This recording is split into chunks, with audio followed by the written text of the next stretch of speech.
Good afternoon people, welcome back. और आज dual nature का आखिरी लेक्चर, लास्ट जो भी बचे कुछ न्यूमेरिकल्स हैं आज उसको खत्म करने का है अपने को। ओके तो मैं शुरू कर रहा हूँ न्यूमेरिकल नंबर 28 से। I hope you got your devices and all ready, your text book is ready. Okay so numerical 28 is on the roll. It's a little experimental numerical. They say a mercury lamp is a conventional source. In our experiment बीच में कुछ लिखा है काफी, mercury lamp से क्या क्या होता है क्या नहीं होता, blah blah blah. डेटा यहां से शुरू होता है. In our experiment with a rubidium photocell, the following lines from the mercury source were used. So lambda 1 is 3650 angstrom. Lambda 2 is 4047 angstrom. Lambda 3 4358 angstrom. बहुत शांति से डेटा लिखने का, इसमें जरा भी जल्दी नहीं करना। Lambda 4 5461 angstrom and lambda 5 6907 angstrom. Okay the stopping voltages were respectively, stopping voltages लिखना है। VO1 पहली लाइन यूज की तो स्टॉपिंग वोल्टेज कितना आया 1.28 वोल्ट। दूसरी लाइन यूज की लैम्बडा 2 तो उसका स्टॉपिंग वोल्टेज उसमें कितना आया 0.95 वोल्ट। एक ही मटेरियल है, बस अलग अलग लैम्बडा चेंज कर रहे हो तो स्टॉपिंग वोल्टेज चेंज हो रहा है। VO3 how much 0.74 volt. VO4 is 0.16 volt and VO5 to our great surprise it is 0 volt। अब ये 0 वोल्ट आया, इसका मतलब है शायद एमिशन नहीं हुआ होगा या एग्जैक्टली थ्रेशोल्ड फ्रीक्वेंसी से जस्ट पहले हुआ होगा। क्या हुआ होगा पता नहीं, बट शायद ये जो फ्रीक्वेंसी, ये जो वेवलेंथ है, सॉरी ये नहीं, ये वाली, वो फ्रीक्वेंसी शायद थ्रेशोल्ड से कम हो, वी डोंट नो। बट इतना ये शॉर्ट है कि एमिशन नहीं हुआ है, बराबर कुछ नहीं हुआ है, कुछ निकला नहीं है, इसलिए स्टॉपिंग वोल्टेज 0 हुआ है। ओके सो इसको ज्यादातर कंसिडरेशन में नहीं लेना, बराबर जो वोल्टेजेस आए हैं उनको ही लेना सही रहता है।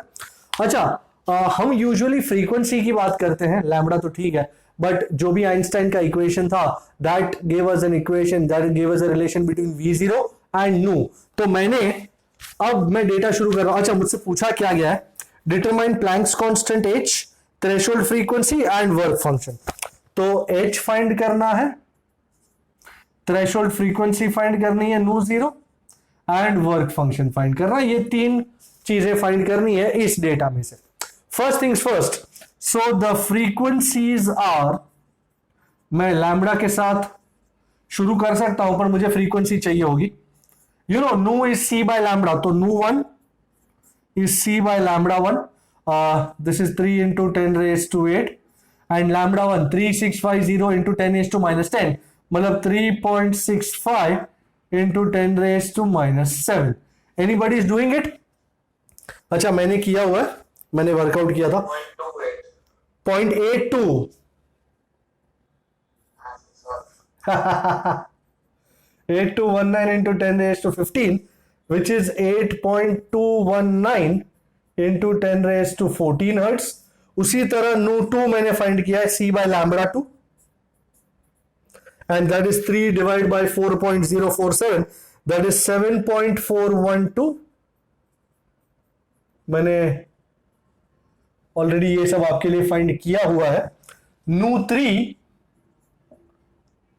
is C by lambda 3. How much is that coming out to be nu 3? 6.884. You can confirm that alongside. Are you confirming? 3 divided by 4.358 क्या आ रहा है? Perfect. nu 4 C by lambda 4. lambda 4 ये रहा, उसका आंसर आ रहा है 5.493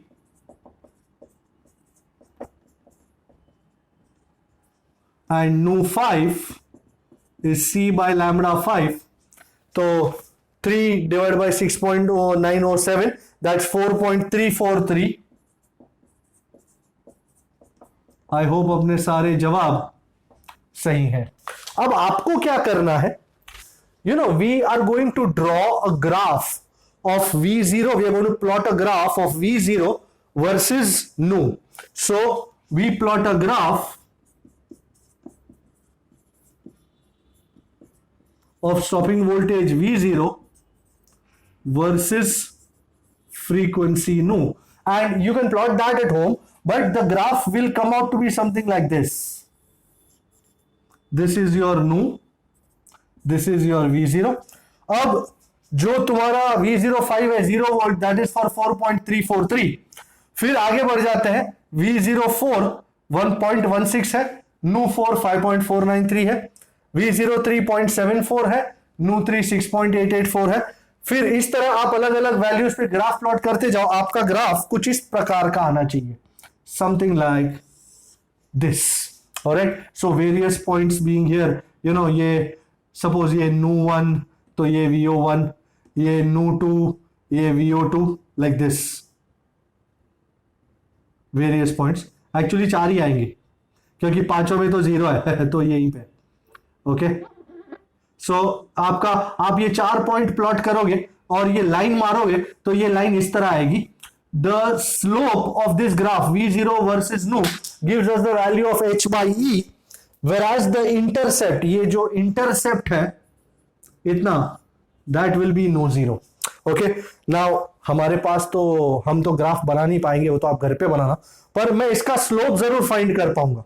okay, how do I find the slope? कोई भी 2 पॉइंट ले लो, ये 1 ले लो, ये 4 ले लो, और इसका स्लोप ये वाला, this is VO1 minus VO4, and this much will be nu 1 minus nu 4. So I think let's get this show off the ground. हमारे पास जगह की भारी तंगी है, पर हम क्या करेंगे, मैं इसको उड़ा देता हूं. Let's see how things will roll. So the slope of this graph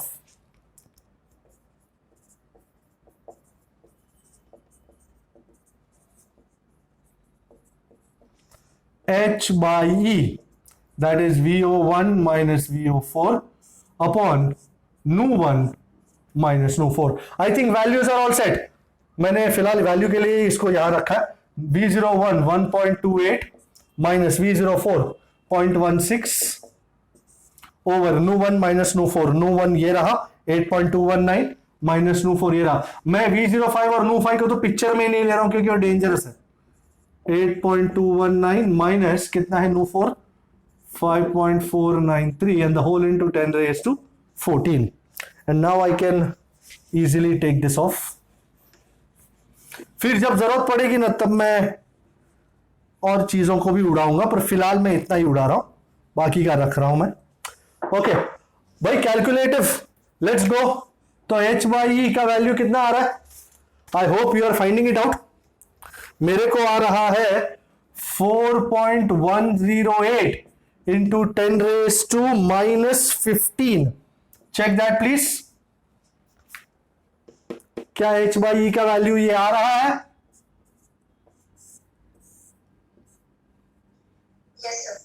वाह, सिर्फ एक इंसान को आ रहा है, बाकी लोगों को नहीं आ रहा है. तो कुछ और आ रहा होगा तो हमको बताओ यार. तो ये ई को आ रहा है ना, चलो अच्छा, इस ई को यहां ले लेता हूं. आ रहा है तो खुशी की बात है. सो एच का वैल्यू मिल गया मेरे को फाइनली 4.108 इंटू 1.6. भाई ये एक्सपेरिमेंटल वैल्यू है. मुझे मिल रहा है 6.57, जो हमारे नोन वैल्यू 6.63 से थोड़ा सा अलग है, पर उसी रेंज में करीबन आसपास है, बिकॉज ग्राफिकल है. सो वाओ, सो मेरे को h की वैल्यू मिल गई और यही h की वैल्यू यूज करूंगा मैं. I am taking off all this now. Now my idea is to find work function and thereby I will try to find threshold frequency. So let's do that. आप घर पे ये graph plot करना जरूर, हाँ, नहीं तो plot नहीं करोगे तो पता नहीं चलेगा कि आया भी कि नहीं आया. Okay, so it's important to plot. Now सबसे इंपॉर्टेंट, नाउ हम आइंस्टाइन का इक्वेशन लेते हैं.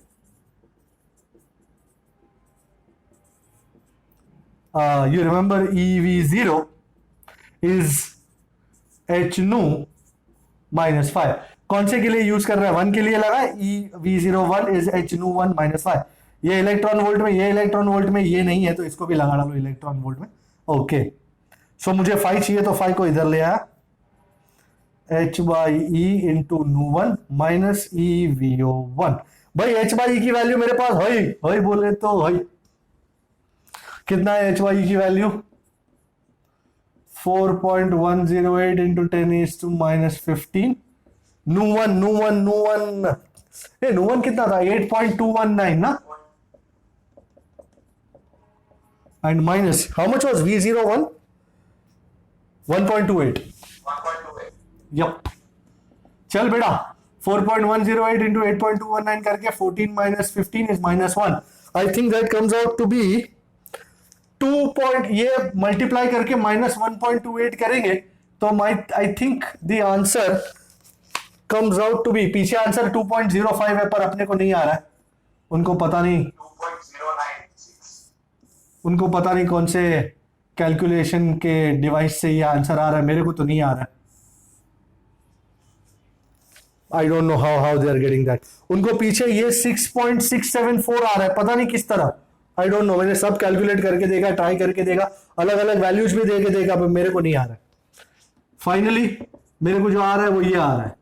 Finally H is 5 is H nu0 and H/E, oh wow, okay, so nu0 is 5 over H/E। मेरे पास 5 है और मेरे पास H/E भी है, ये रहा H/E सदा सर्वदा। चल बेड़ा चल बेड़ा, हमारे आंसर आ रहा है 5.1, आपको आ रहा है इंटू 10⁻14। मतलब ये करोगे तो 0.51 आएगा ना।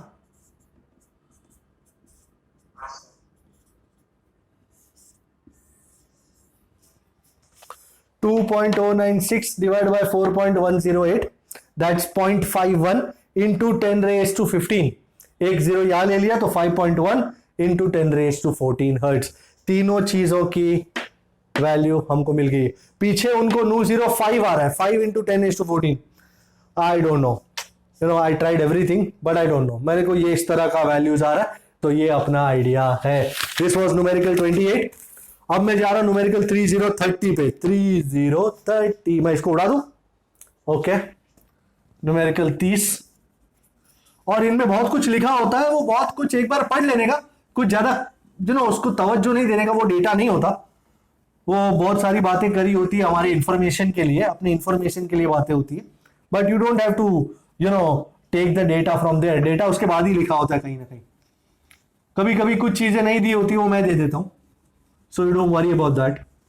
ओके, बट सबसे इंपॉर्टेंट है ये जगह पहले क्लियर करना ताकि नया सम आए। To make space for new, you have to take out the old. So yeah, numerical 30. Yes, absolutely. What's it?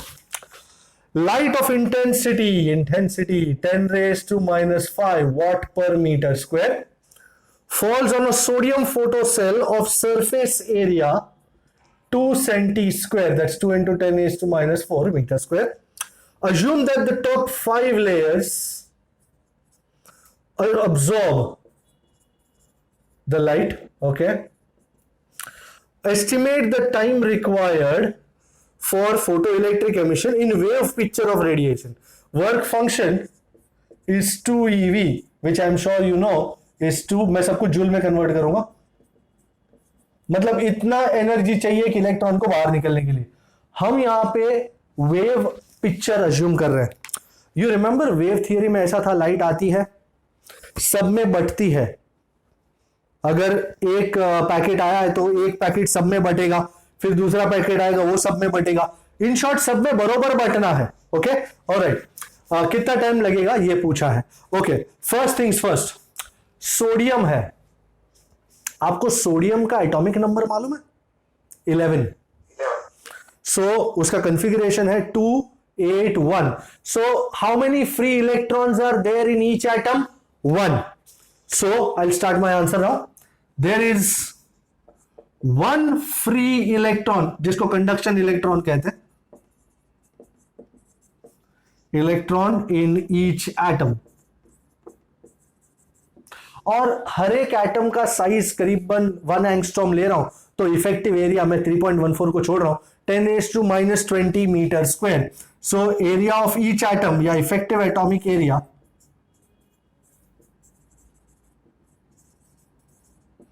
अब ये दिया हुआ नहीं है.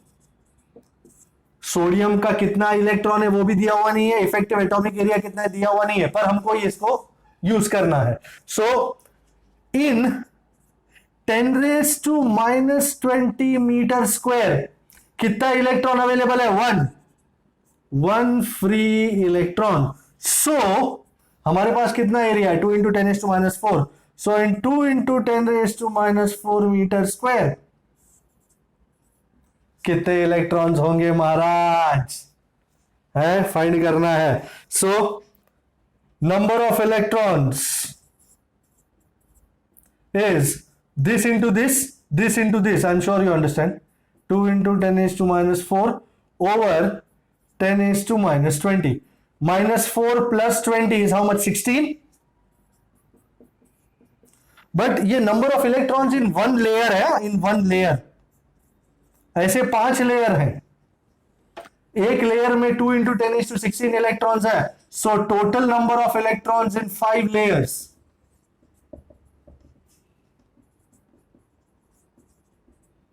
5 इंटू हर एक लेयर में कितने? 2 × 10⁻16. सो 5 2s are 10. 10 और 10⁻16 कितना हुआ? 10⁻17 इलेक्ट्रॉन्स. अच्छा, अब कितनी है इंटेंसिटी लाइट की? 10⁻⁻5. We know, I am sure you know, intensity is energy per unit area per unit time, and energy upon time is what? Power. So power over area. तो कितना पावर आ रहा है? Isn't power equal to I into A? Area को ये ले लेता हूं, I कितना है? 10⁻⁵. एरिया कितना है? 2 × 10⁻⁴. सो कितना पावर आ रहा है? 2 × 10⁻⁹ वॉट? दैट इज जूल पर सेकेंड. एक सेकंड में 2 × 10⁻⁹ जूल एनर्जी हमको मिल रही है, और ये एनर्जी कितने इलेक्ट्रॉन्स में बढ़ रही है?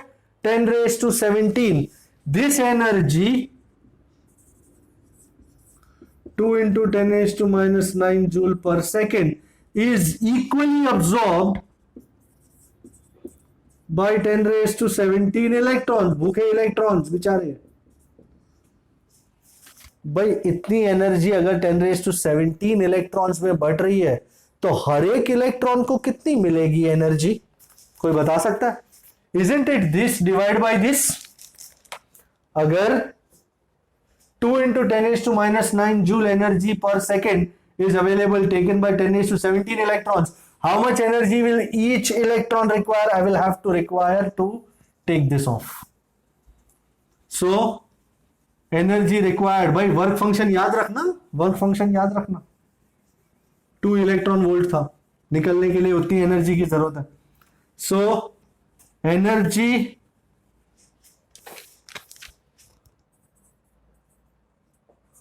absorbed by each electron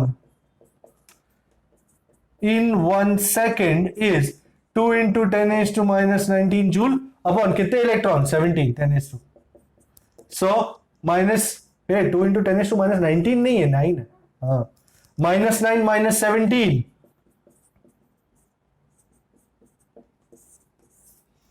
हर एक इलेक्ट्रॉन को इतनी एनर्जी 2 × 10⁻26 जूल एक सेकंड में मिलेगी. तो अगर एक सेकंड में 2 × 10⁻26 जूल मिल रही है, तो निकलने के लिए कितनी एनर्जी जरूरी थी? 2 इलेक्ट्रॉन वोल्ट. उसके लिए कितना टाइम लगेगा? If in 1 second energy available 2 × 10⁻26 joule, so in how much time, let's call it T, energy available is 2 eV, 2 × 1.6 × 10⁻⁻19 joule. Cross multiply करो, so time required T. This into this is this into this. 2 into 1.6 into 10 raised to minus 19 over 2 into 10 raised to minus 26. 2 cut गया. Minus 19 plus 26, 1.6 into 10 raised to 7 second. भाई आपको पता है 1 year इस करीबन 3.16 into 10 raised to 7 second. 3.2 पकड़ लो ना. So isn't this like 0.5 year, आधा साल? आधा साल लगेगा उस इलेक्ट्रॉन को बाहर निकलने में. आधा साल.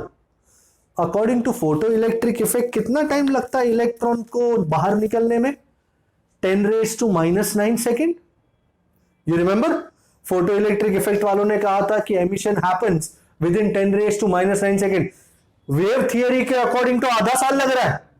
इसका मतलब यही है कि ये जो सारे आइडिया हैं वो फोटो इलेक्ट्रिक इफेक्ट के एक्सपेरिमेंट के साथ मेल खाते नहीं हैं. And that was the prime reason why wave theory could not explain photo electric effect. क्योंकि वेव थियरी के अकॉर्डिंग ये सारी एनर्जी इतने इलेक्ट्रॉन्स को मिलेगी, इक्वली बटेगी, तो आधे साल बाद हर इलेक्ट्रॉन के पास इतनी एनर्जी आएगी और आधे साल बाद वो निकलेगा, which is not happening, which does not happen. So wave theory thus does not explain photoelectric effect. This was the prime proof जो उन्होंने दिखाया हमको कि इस तरह करने से हमको पता चलता है wave theory does not explain photoelectric effect. Just have a look. I'm doing number 31 now. Okay, number 31 क्या कहता है? Crystal diffraction experiments can be performed using X-rays or be performed using electrons accelerated through appropriate voltage. Which probe has greater energy? हमको किस में ज्यादा energy है, X-rays में कि इलेक्ट्रॉन्स में, वो फाइंड करना है. For quantitative comparison take wavelength of the probe lambda is 1 angstrom which is 10 raised to minus 10 meter and which is the order of the interatomic spacing in the lattice. Okay, who has more energy, X-rays or electrons? बराबर. तो सबसे पहले electrons का find कर लेते हैं. For electrons आपको याद है energy E is p square by 2m, kinetic energy, and also p, remember de Broglie, lambda is h by p, so how much is p? h by lambda. इस p को h by lambda उठा करके यहां लगा देंगे, so E p का whole square h square by lambda square into 2m. भाई I hope you are ready. I am onto this now. Lambda 10 is to minus 10 का स्क्वायर 10 is to minus 20 और electron का मास 9.1 into 10 is to minus 31. Anybody doing this? 2.41. Final answer Yes. 6.63 का square करके divide by 18.2. Yes. Okay 2.41. तो let me first find out ये 10 raised to का क्या झोल है. minus 20 minus 31 is minus 51. minus 68 plus 51 is minus 17. इतना जूल. भाई इसको ईवी में कन्वर्ट कर ही लेते हैं यार, क्योंकि बहुत छोटा वैल्यू है. Divide by 1.6 into 10 raised to minus 19. minus 17 plus 19 is 10 raised to 2 and 2.4 by 1.6 1.5 के करीब. Yes, sir. 1.5 watt. 1.5 06. into 10 raised to 2, तो 150. So energy of electron 150 eV. Very good. ये इलेक्ट्रॉन की एनर्जी हुई. अब एक्सरे की, फॉर एक्सरे फोटॉन्स. भाई photon की एनर्जी कितनी होती है महाराज? My goodness, unbelievable. पर अपने को इलेक्ट्रॉन वोल्ट में चाहिए तो नीचे ही लगाना पड़े, तो 6.63 जरा तेजी अपॉन और लैम्बडा 10⁻⁻10। सो 19.89 डिवाइड बाय 1.6 कोई ना कोई कर ही लेगा, -26 और नीचे -29, -26 प्लस 29 इस 10⁻³ आ रहा है मेरे को। कितना हो रहा है ये? 12.43 इंटू 10⁻³ भाई दोनों एनर्जियां आपके सामने है, एनर्जी इलेक्ट्रॉन की भी और एनर्जी फोटोन की भी। जरा देख के बताओ तो किसकी एनर्जी ज्यादा है? बराबर। So from the data here, from the calculation here, इसकी एनर्जी 150 है और इसकी 12.43 किलो इलेक्ट्रॉन वोल्ट है। ओहो, so we see that energy of photon, energy of X-ray photons is more than that of electrons. Okay, so this was number 31. एकदम easy peasy Japan easy है ये पूरा काम। और नंबर 32 पे जा रहे हैं। I hope you are looking at number 32. मैं तब तक ये उड़ा देता हूं, मेरे ढांकड़े इंटरचेंज हो गए ले। ओके, तो उड़ाए का पड़ी 32 करेंगे।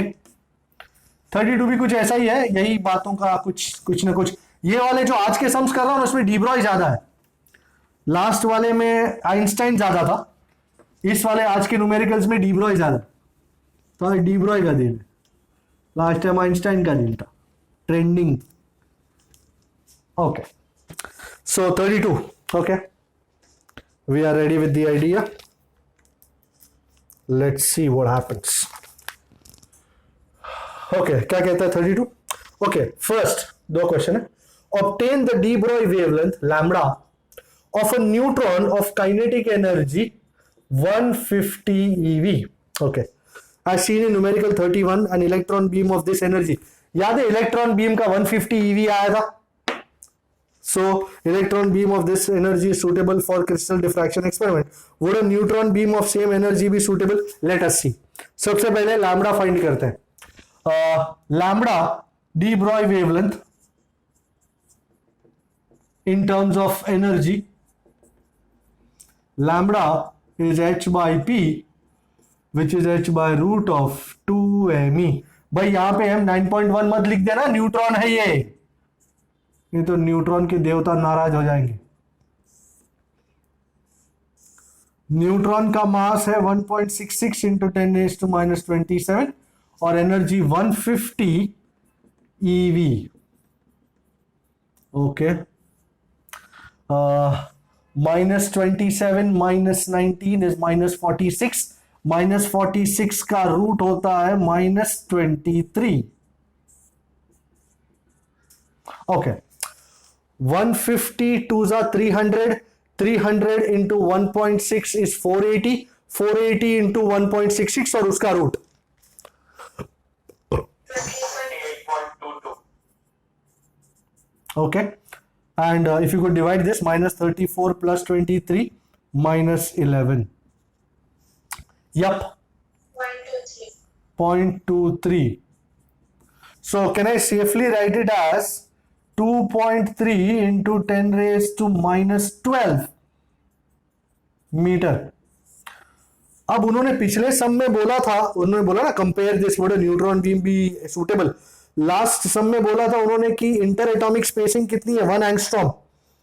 तो here inter atomic spacing, this wavelength, isn't this much less, is lesser than the interatomic spacing? तो ये वाला नहीं चलेगा, then interatomic spacing which is 10⁻⁻10 meter. So this beam is not suitable. Thus, so this neutron beam is not suitable. अब B में, B part में उन्होंने अपने को एक और तरीका बताया कि भाई न्यूट्रॉन यूज करना है ना, ठीक, एक काम करो, न्यूट्रॉन को obtain the de Broglie wavelength associated with thermal neutrons. ओ, थर्मल न्यूट्रॉन्स कितने टेम्परेचर पे, 27 डिग्री सेल्सियस, तो +273 दैट्स 300 केल्विन। सो अब हमको डी ब्रॉय वेवलेंथ फाइंड करना है considering neutrons as a particle having this temperature T। तो आपको तो पता ही है, So de Broglie wavelength lambda is h by root of 3 mkbt. Wow, I think we are good to go. Let's see इसमें क्या answer आता है, फिर पता चलेगा कि न्यूट्रॉन को इस तरह यूज करें या इस तरह यूज करें. 3 mass of neutron 1.66 10 raised to minus 27 kb. Boltzmann's constant 1.38 into 10 raised to minus 23 into 300. Okay, ओह काफी अंदर घुस गए. minus 27 minus 23 is minus 50. minus 50 plus 2 is minus 48. minus 48 का रूट is minus 24. मुझे अभी से कुछ अच्छा लग रहा है. 3 आ गया बाहर. 1.66 इंटू 1.38 करो, उसका रूट मारो, मल्टीप्लाई बाय 9 करो, मतलब जो भी करना है करो, आंसर फाइनल निकालो. कितना आ रहा है, कितना आ रहा है? अब आई थिंक 1 पॉइंट समथिंग आएगा इसका answer, into 10 raise to minus 10 meter. भाई ये लैम्बडा देखो, isn't this nearly of the order of interatomic spacing 10 raised to minus 10 meter? Wow, बराबर. This is of the order, this wavelength is comparable to interatomic spacing. So अगर आपको, कहने का मतलब यह है कि अगर आपको न्यूट्रॉन्स ही यूज करने हैं तो न्यूट्रॉन को इस तरह यूज करने के बजाय थर्मलाइज करें, टेम्परेचर दें और फिर यूज करें तो वो ज्यादा बेटर रहेगा. सो न्यूट्रॉन्स को थर्मलाइज करने से काफी अच्छा है, फिर आप इसको एक्सरे डिफ्रैक्शन में डिफ्रैक्शन में यूज करें, वो ज्यादा बेटर होगा. सो ये दोनों तरीकों से ये पता चलता न्यूट्रॉन्स को इस तरह वापरने से अच्छा रहेगा. So this is 32. Then we have 33. 32 के बाद क्या आता है? 33 आता है सर. 33 में क्या कहित है? इलेक्ट्रॉन माइक्रोस्कोप की बातें हैं. इलेक्ट्रॉन माइक्रोस्कोप की बातें हैं. और इलेक्ट्रॉन माइक्रोस्कोप की बातें मजा है. इलेक्ट्रॉन माइक्रोस्कोप ऐसी डिवाइस है which uses electrons which are behaving as waves. So that was lovely. That was the prime utilization of de Broglie's idea, जिसमें इलेक्ट्रॉन्स वेव की तरह बिहेव करते हैं और हमको काफी अच्छा मैग्निफिकेशन वगैरह दिया जाता है, रेजोल्यूशन भी काफी अच्छा होता है उसका. So let's find out what they are asking us and then we shall see whether we can give them और not. Electron microscope uses electrons accelerated by a voltage of 50 kilovolt. Oh, 50,000 volt. My God. Determine the de Broglie wavelength. Okay. Associated with electrons. पहला काम. If the other factors are roughly the same, how does the resolving power of electron microscope compare with that of the optical microscope using yellow light? So you have to compare resolving power of this microscope, electron microscope with normal optical microscope. बताता हूं थोड़ी देर में, पहले lambda तो find करें. So de Broglie wavelength, as I say first things first. Lambda भाई voltage वाली बात हो तो h by root of 2mqv and we are rolling. भाई इस बार इलेक्ट्रॉन है, बस आंख बंद करके लगा मत देना कि आ गया. Charge on electron 1.6 into 10 raised to minus 19 and this 50 thou. So that's 5 into 10 raised to 4. इस तरह लगाता हूं मैं.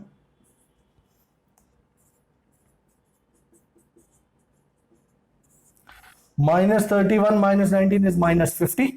Minus 50 plus 4 is minus 46. और minus 46 का रूट है minus 23. Okay. 5 2s are is 10. 10 into 9.1 is 91. 91 into 1.6 कीजिए, रूट मारिए.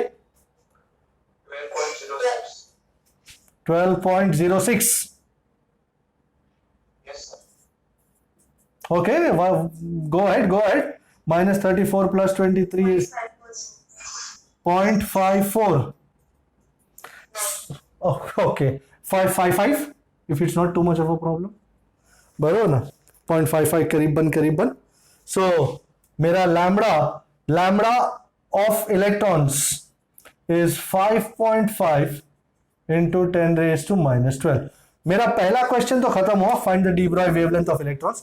अब मुझे रिजॉल्विंग पावर कंपेयर करना है भाई. Let's go back chapter 10, resolving power of a microscope और something. Resolving power, do you know, is inversely proportional to wavelength. Okay, so resolving power of electron microscope over resolving power of optical microscope is ulta lambda of yellow light over lambda of electrons. Sir पर lambda of yellow light तो हमको दिया नहीं है. अच्छा, resolving power yellow light लिख देता हूँ, ठीक है ना. lambda yellow light का करीबन 5,900 एंगस्ट्रॉम होता है. So that's 5.9 into 10 raised to minus 7 meter. And lambda electron का कितना है? 5.5 into 10 raised to minus 12. Oh wow, करीबन 1 minus 7 plus 12 तो करीबन 10 raised to 5. So electron microscope का resolving power is 10 raised to 5 times the resolving power of optical microscope using red light. So resolving power of electron microscope is much more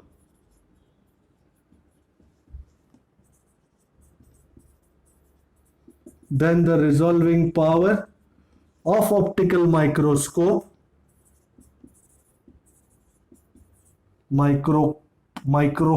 microscope using yellow light. क्या बात, बहुत बढ़िया, एकदम मस्त चीजें हैं. 34 पे आ रहे हैं हम. 34 की भी बात निराली है, एकदम मक्खन जैसा है सब कुछ. बस तुम उन सब की बातों में फंस मत जाना.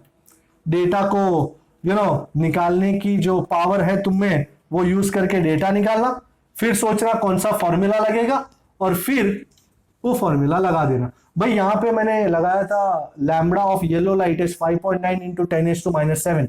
So if you want to note that down, you might as well note that down in the book. अगर तुमको पूछ लिया जाए कि भाई वेवलेंथ येलो लाइट की कितनी है, ये मत बोल देना सर 4000 to 7000 के बीच में ही है, वो नहीं चलता, लगाना पड़ेगा वैल्यू. कौन सा नंबर था? 34. Okay, the wavelength of a probe is रफली the measure of the size of a structure that it can probe in some detail. The quark structure of protons and neutrons appears at the minute scale, length scale of 10 raised to minus 5 meter or less. Okay, so lambda हमको अंदाजा आया 10 raised to minus 15 meter जितना है, minus 15 meter. This structure was first probed using high energy electron beams produced by a linear accelerator at Stanford, USA. Guess what might have been the order of energy? Find करनी है of these electron beams. अच्छा, rest mass energy भी दी है, मतलब ये relativistic mechanics के ऊपर जाने वाला है. ऑफ इलेक्ट्रॉन्स 0.511 MeV, इसको भी वापरना पड़ेगा. भाई सबसे पहली बात, आपको पता है ना, for an electron P is h by lambda या lambda is h by p, everybody knows. So energy तुमको पहले मोमेंटम दे देते, एनर्जी बाद में निकालेंगे क्योंकि हमको रिलेटिविस्टिक मैकेनिक्स में चलना पड़ेगा. h की value 6.63 10 raised to minus 34 over lambda 10 raised to minus 15. Please calci को हाथ मत लगाना यार. -34 plus 15 is -19 kg meter per second. Now rest mass energy of electrons, rest mass energy मतलब rest mass was mo into c square is given as 0.511. I'm sure you know energy is mc square, so rest mass energy will be rest mass mo into c square. So mo into c square 0.511 MeV, and MeV को normal joule में convert करना अत्यावश्यक. 0.511 mega EV joule. अच्छा, अब आता है main बात. Now this is relativistic mechanics. And relativistic mechanics में, now this you don't know, energy is given as E square is P square C square plus MO square C raised to 4. Sir ये पहली बार देखा क्योंकि मैंने पहली बार दिखाया है। Energy square is P square C square plus MO square C raised to 4. Just take a minute, अगर ये MO square C raised to 4 नहीं होता तो wouldn't E square be P square C square, thus E will be equal to PC, जो normal energy का फंडा हो जाता। पर जैसे ही रिलेटिविस्टिक की बात आती है ये टर्म जुड़ जाता है। सो अब अपने को ये टर्म लेना पड़ेगा। सो मैं let me simplify it, PC whole square plus MOC square the whole square. Okay, PC Priyanka Chopra नहीं है 6.63 इंटू 10⁻⁻19, सी की value 3 into 10⁸ the whole square plus MOC square ये रहा 10⁻6 minus 19 is minus 13. 0.511 into 1.6 into 10⁻⁻13 का square. But anybody can tell me how much is this? Minus 19 plus 8 minus 11. Please don't do it. Huh? I'm just kidding. And 0.511 into 1.6 करीबन 0.8. 0.8 कितना? 0.83. 0.83 or something? 0.82. Don't start blasting away. This is 19.89 into 10⁻⁻11. This is 0.82 into 10⁻⁻13. Don't you see this is very, very small as compared to this? So this is quite small, and as a result I am going to neglect that, and thus मेरा energy करीबन root भी मारने की जरूरत नहीं, 19.89 into 10⁻⁻11 joule. और अगर तुमको ईवी में चाहिए, हाँ ईवी में चाहिए, तो 19.89, I hope there is someone, divide by 1.6 into 10⁻⁻19, this is in eV, -11 plus 19 is 10⁸. How much does this? 11.43. हाँ बोलियो। तो एक मैं जीरो यहां पे डाल देता हूं, तो 1.24 into 10⁻9 EV which is 1.24 BeV. You remember 10⁻9 was B, last lecture में 10⁻9 was B. So 1.24 BeV is the idea of energy in this particular accelerator. हमने ये वाला इसलिए निगलेक्ट कर लिया क्योंकि ये बहुत कम था। अगर ये कम नहीं होता तो इसको भी लेना पड़ता। आप अगर बोलेंगे सर ये कम कैसे हुआ, this is 19.89 into 10⁻11, this 0.82 into 10⁻13, that is 0.0082 into 10⁻11। कहाँ 0.0082 और कहाँ 19.89, कोई कंपैरिजन ही नहीं है। That is why this was quite less, तो हमने निगलेक्ट कर दिया। तो E square is this thing square उड़ा दिया, तो यही बचा। You understand that? All right. So this was numerical 34. Okay. Numerical 35. कुछ एक ही बचे। Find the de Broglie wavelength. हम associated find करने बैठे। Associated with helium atom in helium gas at room temperature 27 degrees Celsius, मतलब 300 Kelvin, and pressure 1 atmosphere.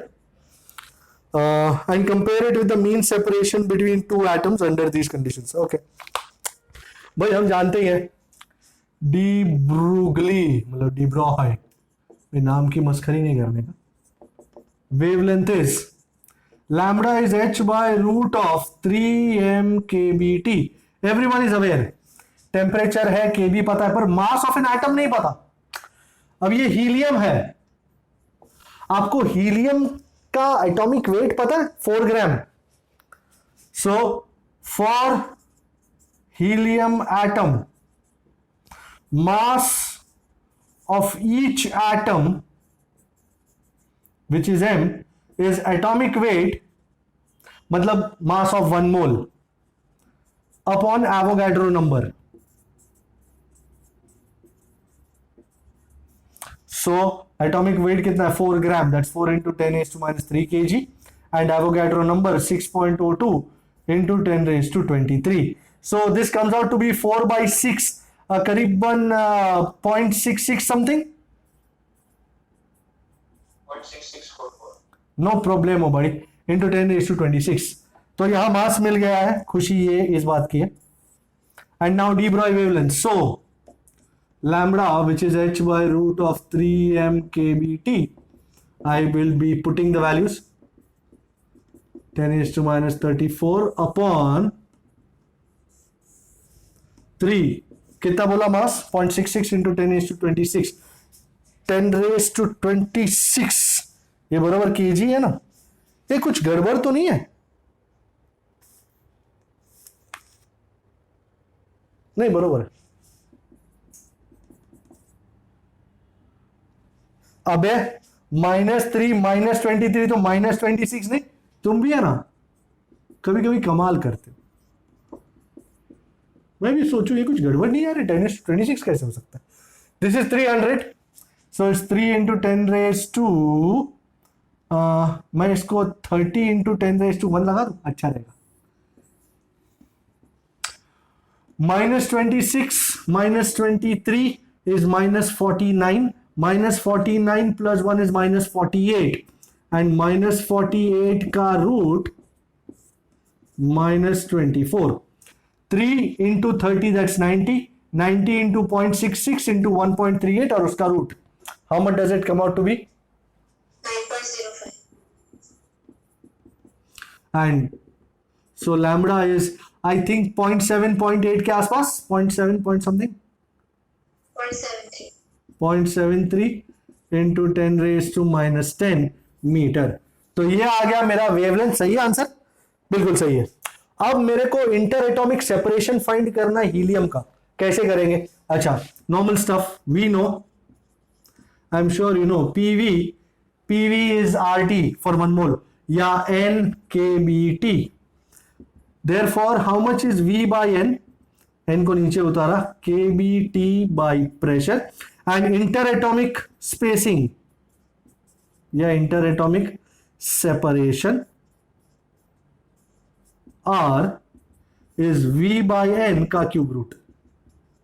ये theory of gases में से हमने ये फॉर्मूला उठाया, kBT बाई P का cube root. Let us find the value of kBT and उसका cube root. हमको इस सब चीज की जरूरत नहीं है,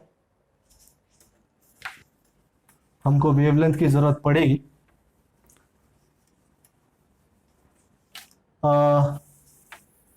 मेरे पास प्रेशर है 1 एटमॉस्फेयर, गलत पेन, सो स्पेसिंग मार देते हैं R, kBT, kB is 1.38 into 10⁻23, temperature is 300 and pressure is 1 atmosphere which is 1.01 into 10⁵ Pascal, उसका cube root. -23 plus 2 -21, -21 minus 5 is -26. Anybody else doing this for me? 1.38 into 3 लगभग 4 के आसपास आ रहा है।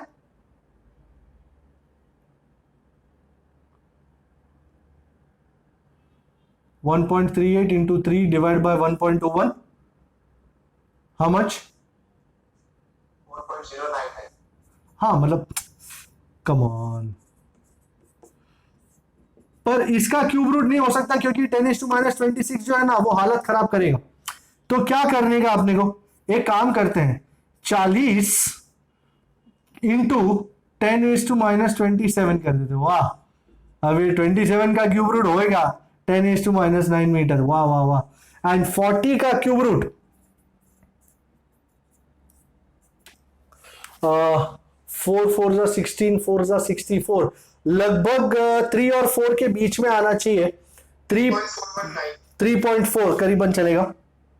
तो 3R इज 3.14 इंटू 10⁻⁻9 मीटर। आप एक balanced gas भी ले सकते हो और उसको वर्कआउट कर सकते हो। उनको क्या चाहिए, लैम्बडा को कंपेयर करना है इसके साथ। तो ये इक्वेशन नंबर 1 हुआ और ये equation number 2। So lambda by R, lambda कितना है 0.7, 3.41 आ रहा है। 3.41। ओके बड़ी, तो जो बोले सोनेहाल।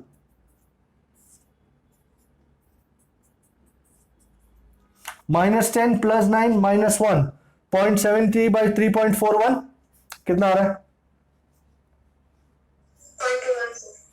0.21 into 10 raised to -1 तो 0.021। ओ हो, इसका मतलब लैम्बडा बहुत ही छोटा है as compare to inter atomic spacing. So my conclusion is the wavelength lambda is quite small as compared to the interatomic separation.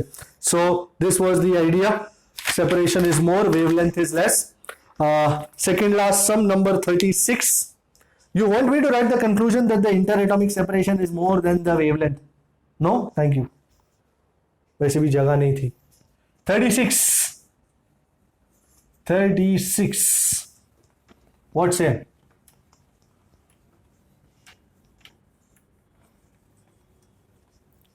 36 जो है 36 का आंकड़ा है, पर दुश्मनी नहीं है अपनी उसके साथ।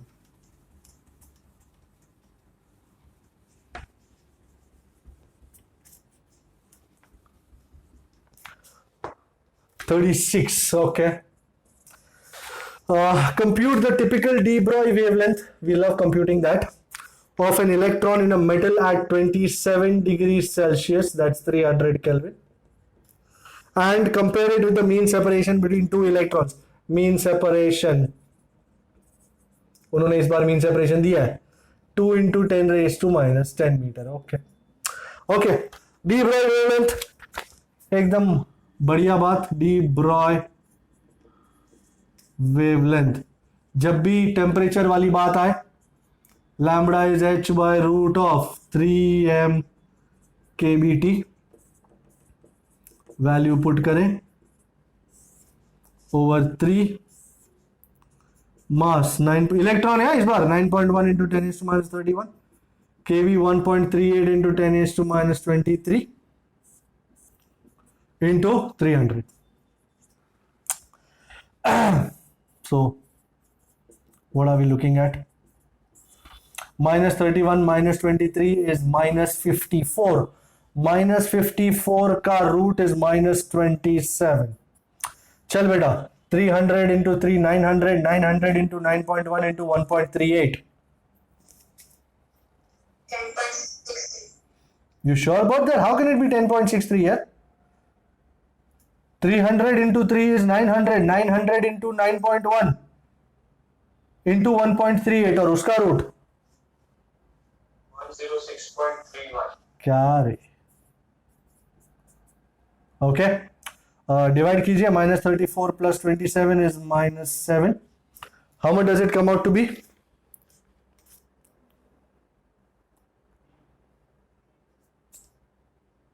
0.062. 062। सो 1 2 कुछ गड़बड़ तो नहीं है ना? -31 -23 30 40 50 54 54 का रूट -27 बरोबर है। ओके, एंड -34 + 27 इज -7 बरोबर। मेरे को 6.2 into 10 raised to -9 आ रहा है।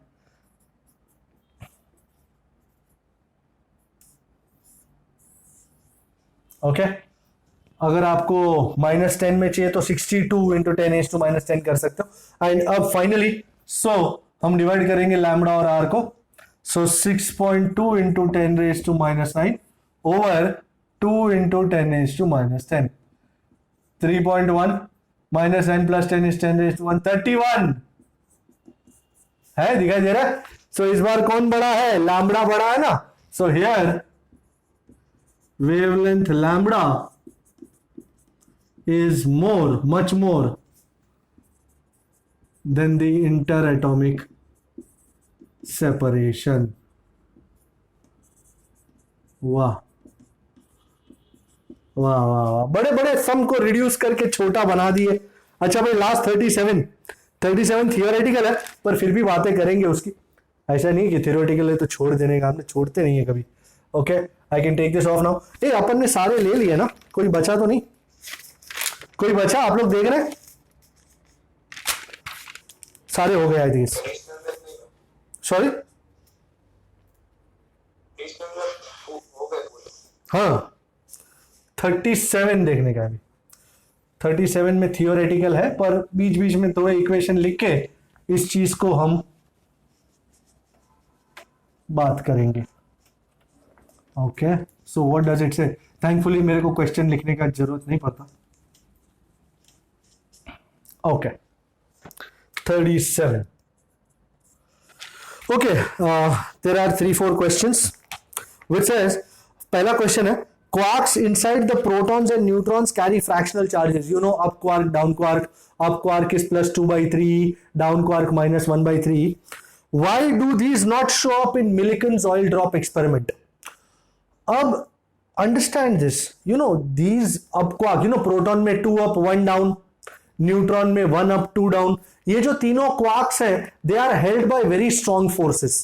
और अगर कोई प्रोटॉन या न्यूट्रॉन को तोड़ने की कोशिश करता है ना, तो ये चार्जेस जो हैं, ये क्वार्क्स जो हैं, उनके बीच का फोर्स और स्ट्रॉन्ग हो जाता है एंड बहुत ज्यादा स्ट्रॉन्ग फोर्स हो जाता है. इसको तोड़ पाना और क्वार्क्स को आइसोलेट कर पाना मुश्किल नहीं, नामुमकिन होता है.